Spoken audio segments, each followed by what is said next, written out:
Aivar Kuusma oled saanud treenida meeskonnaga peale viimast mängu peaaegu nädal aega. Oled maininud seda meeskonnamängu, oled sa seda meeskonnamängu ka leidnud nüüd selle nädala jooksul? Ja kahjuks ma pean tõdema, et täna on alles esimene niisugune meeskonnatreening, kus me kõik oleme jälle koos, et Devin Brooks oli siin haige paar päeva ja siin mõned pisivigastused veel, et täna on nagu esimene trenn, kus mul jälle 12 meest on trennis. No jõuad Rocki mängiks selle meeskonnamängu leida selle ajaga veel või? Ma arvan, et eks me midagi ikka leia, aga täiuslikkusest oleme veel ikka natukene valgusaasta kaugusel ja kõik see võtab natukene aega. Ise ma olen rahulik sellepärast, et mängud on läinud üles-alla, et kui on õnnestunud, on päris hea mäng tulnud, kui ei ole õnnestunud, see on päris kehv mäng tulnud, et nüüd mingi aja jooksul tuleks nagu stabiilsus leida. Tomakoi on nüüd juba olnud kuu algusest meeskonnas. On ta saavutanud endise sellise mõnusa tunde juba meeskonnas? Kindlasti mitte, et annab ikkagi tunda, et hooaja algus jäi tal natukene vahele, siis käis Saksamaal kuu aega, peale Saksamaad oli jälle 2-3 nädalat oli paus ja ma usun, et nagu ma eelmine aasta ütlesin, Tomakoi on mängumees, kui ta tuli, et on ta ka praegu mängumees, aga natukene võib-olla võtab talle aega, aga kindlasti oma eelmise aasta sära ta saavutab kindlasti. Rocki mäng juba on ülehomme. Nad ukrainlastele kaotasid 2 punktiga eurosarjas. Tulevad näljasena peale meile?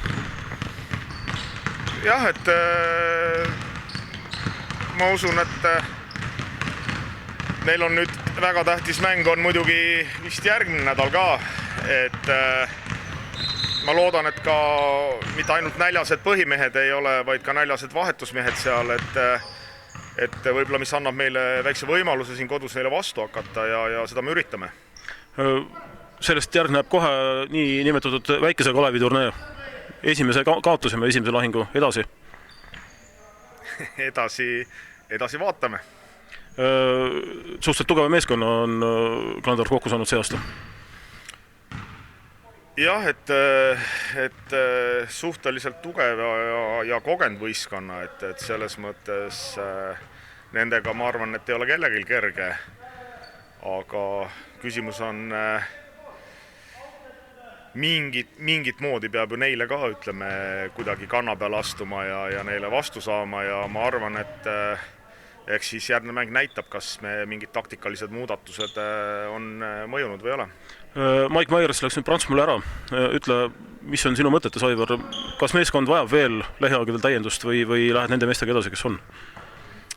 Esialgu kindlasti me lähme edasi nende meestega, kes meil on. Ja kui meil on vaja kedagi täienduseks, palju sõltub sellest, kas Pubala lahkub meie juures 15. jaanuariks või lahku.